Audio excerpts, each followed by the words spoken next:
Olá, meus irmãos, passando aí hoje, nesse domingo, 17º domingo do tempo comum, para meditarmos então o Santo Evangelho. Evangelho meditado hoje será o Evangelho de nosso Senhor Jesus Cristo, segundo São Mateus, lá no seu capítulo 13, versículo 44 ao 52. Naquele tempo disse Jesus aos seus discípulos: o reino dos céus é como um tesouro escondido no campo. O homem o encontra e o mantém escondido. Cheio de alegria, ele vai, vende todos os seus bens e compra aquele campo. O reino dos céus também é como um comprador que procura pérolas preciosas. Quando encontra uma pérola de grande valor, ele vai, vende todos os seus bens e compra aquela pérola.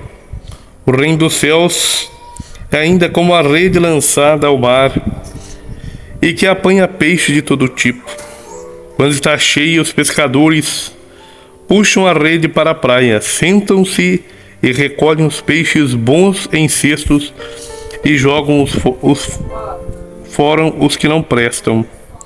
Assim acontecerá no fim dos tempos. Os anjos virão para separar os homens maus dos que são justos e lançarão os maus na fornalha de fogo, e aí haverá choro e ranger de dentes. Compreendestes tudo isso? E eles responderam: sim. Então Jesus acrescentou: assim, pois, todo mestre da lei que se torna discípulo do reino dos céus é como o pai de família que tira de seu tesouro coisas novas e velhas. Pessoal, o evangelho de hoje é de fato maravilhoso. O reino dos céus é como um tesouro escondido no campo. Pela analogia analogia das coisas criadas, então Deus vai nos colocando várias imagens para comparar o reino de Deus, esse grande mistério. Temos um tesouro escondido no campo do mundo. Não estamos aqui no mundo à toa, estamos neste mundo para descobrir esse tesouro. O que é afinal esse tesouro escondido? Esse tesouro escondido é a sensibilidade, a percepção do amor de Deus. Quando descobrimos o amor de Deus, tudo muda. Nossa vida ganha sentido e adquire substância. Mantém escondido, ou seja, a gente pega esse tesouro e mantém escondido, ou seja, humildemente amamos de volta, cumprindo os mandamentos desse amante terno, sendo amplamente e profundamente amado, cheio de alegria. Ele vai e vende tudo, obediente, troca os bens terrenos e transitórios por esse amor e compra esse campo. Ou seja, o campo é todo mundo, são todas as pessoas e tudo mais, usando tudo para que o reino dos céus se sobressaia, amando, fazendo caridade, praticando as obras de misericórdia corporais e espirituais, ou seja, usando de todas as oportunidades para amar. Nossa pérola preciosa é toda oportunidade de amor, um amor doação, ahavá. É quem procura oportunidade de se doar com amor a Deus, vendo Deus no próximo.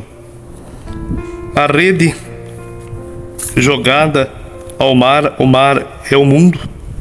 Ela visa pegar todos, cumprindo aquilo que o próprio Deus diz. Deus quer que todos se salvem, cheguem ao conhecimento da verdade. Isso é inspirado por meio do Espírito Santo. Então Deus, ao encher essas redes, ou seja, o fato de Deus querer o nosso bem supremo, que no fundo é Ele mesmo, por nossa liberdade, podemos não querê-lo livremente.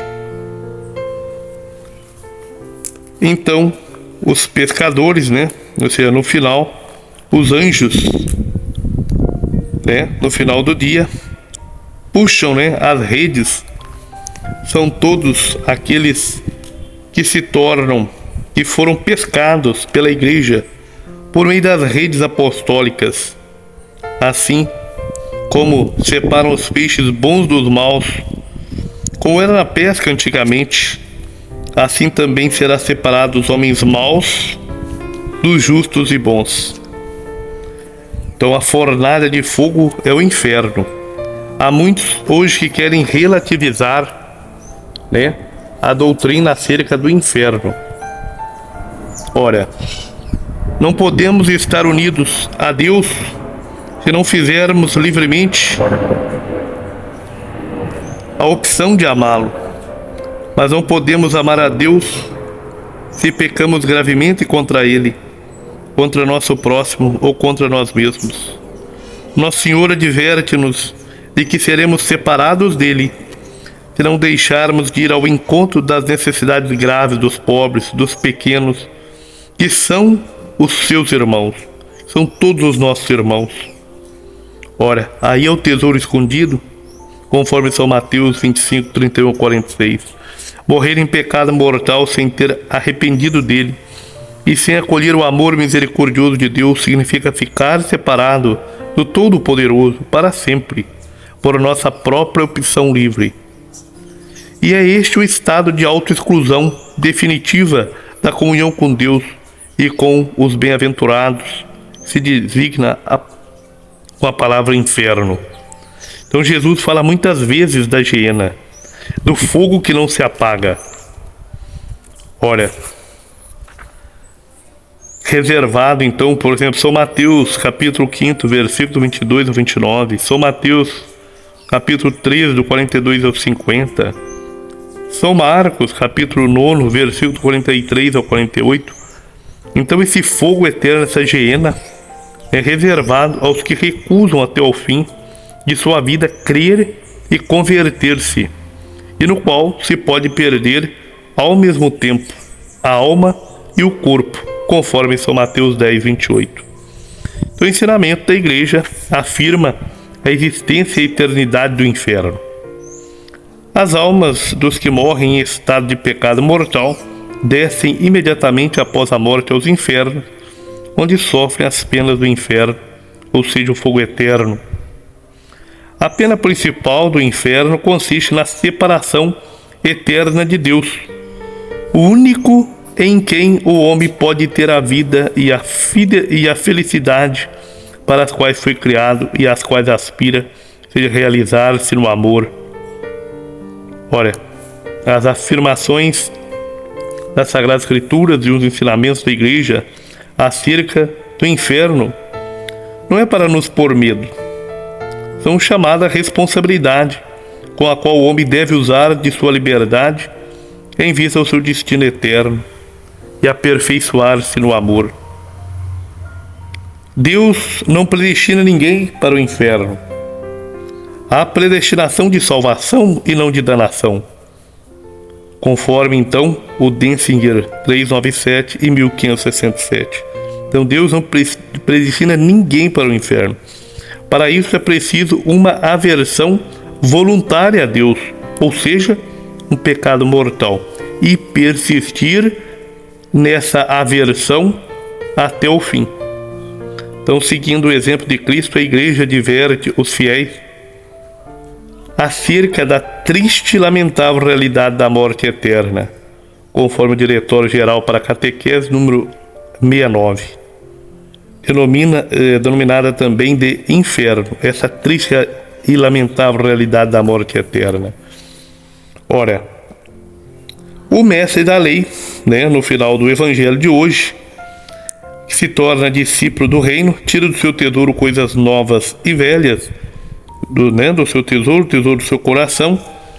Então, um coração extremamente sábio, pedagogo e bondoso, atraindo muito mais pessoas para o reino dos céus, ou seja, levando todo mundo a Deus, que é a nossa suprema realização no amor.